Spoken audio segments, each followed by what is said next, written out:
नमस्कार। Radio talkies में आप सबका स्वागत है। आज हम एक बहुत ही दिलचस्प दार्शनिक अंश पर बात कर रहे हैं। इसका शीर्षक है मंदिर ब्रह्म का गीत। हाँ, नमस्कार। ये अंश नीलगिरी के जंगल में एक पहाड़ी पर बने मंदिर के जिक्र से शुरू होता है और एक सवाल उठाता है जो शायद हम सबने कभी ना कभी सोचा हो कि मंदिर अक्सर ऊंची जगहों पर ही क्यों होते हैं। हाँ बिल्कुल। तो आज हम इसी अंश में छुपे विचारों की गहराई में उतरेंगे, समझने की कोशिश करते हैं। जरूर।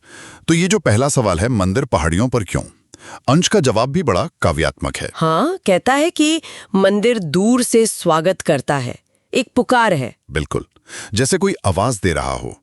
ये सिर्फ एक ढांचा नहीं है। नहीं, ये तो एक संदेश है ना, जो हम तक पहुंचता है शरीर, वाणी, भाषा के जरिए। सही कहा। और फिर ये अंश मंदिर की तुलना एक सुक्त या भजन से करता है। हाँ, एक गीत जो ब्रह्म के खुलेपन में स्थित है।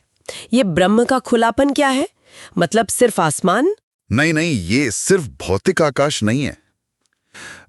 यहाँ मतलब है चेतना की वो असीम अवस्था जहां सब कुछ है, अनंत।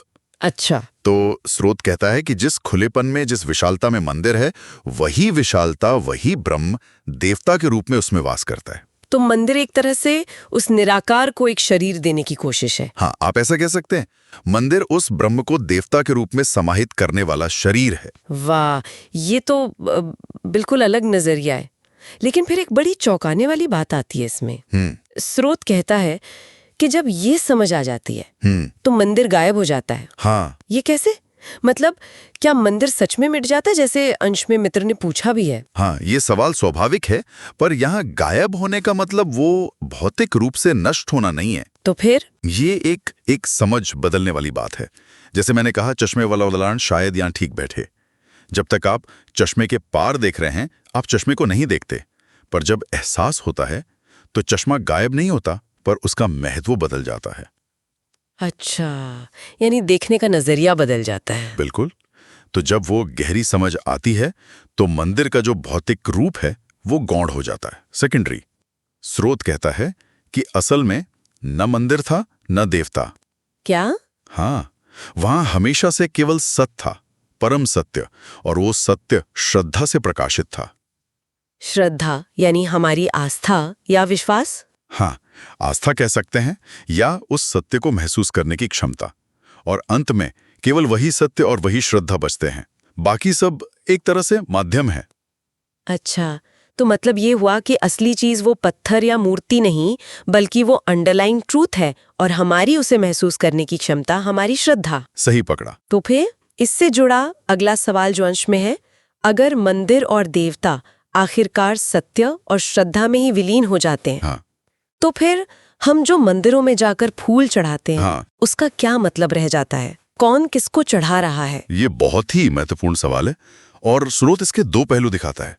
एक व्यक्ति के लिए फूल चढ़ाना शायद उसकी गहरी भक्ति, उसके समर्पण का प्रतीक हो सकता है, एक बाहरी क्रिया जो उसकी भीतरी आस्था को दर्शाती है। ठीक है, ये तो समझ आता है। और दूसरा पहलू? दूसरे व्यक्ति के लिए वही फूल चढ़ाने की क्रिया वो इस बात का प्रतीक बन सकती है कि चढ़ाने वाला यानी खुद व्यक्ति और जिसे चढ़ाया जा रहा है यानी देवता, दोनों उस परम सत्य में एक हो गए हैं, विलीन हो गए हैं। मतलब द्वैत खत्म, कोई डुअलिटी नहीं। हाँ बिल्कुल। उस स्थिति में बाहरी क्रिया का महत्व कम हो जाता है और आंतरिक अनुभव का ज्यादा। मूल बात यह है कि मंदिर के अनुभव में हमेशा सत्य और श्रद्धा का प्रवाह होता है। तो फूल चढ़ाना सिर्फ एक रस्म नहीं है? नहीं, इस नजरिए से तो बिल्कुल नहीं। इस दार्शनिक दृष्टिकोण से देखें तो फूल चढ़ाने जैसी क्रिया का अर्थ हो सकता है स्वयं में स्थिर होना। स्वयं में स्थिर होना? हाँ, अपनी आंतरिक सुंदरता को, अपनी चमक को महसूस करना, आनंदित होना।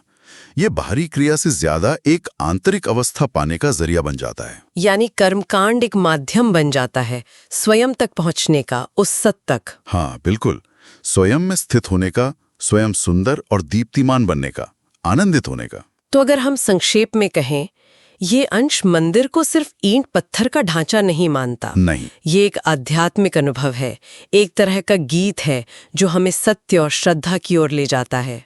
और फूल चढ़ाने जैसी क्रियाएं वो सिर्फ बाहरी भक्ति नहीं, बल्कि आत्म साक्षात्कार और आंतरिक आनंद पाने का माध्यम भी हो सकती हैं। एकदम सही कहा।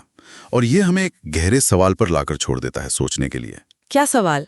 यही कि अगर मंदिर और उसमें की जाने वाली क्रियाएं जैसे फूल चढ़ाना, अगर ये सब स्वयं में स्थिर होने और आनंदित होने का एक जरिया है, तो हमारे रोजमर्रा के जीवन में ऐसी और कौन सी चीजें, कौन सी जगह हैं या कौन से काम हो सकते हैं जो हमारे लिए ऐसे ही मंदिर या भेंट बन जाएं?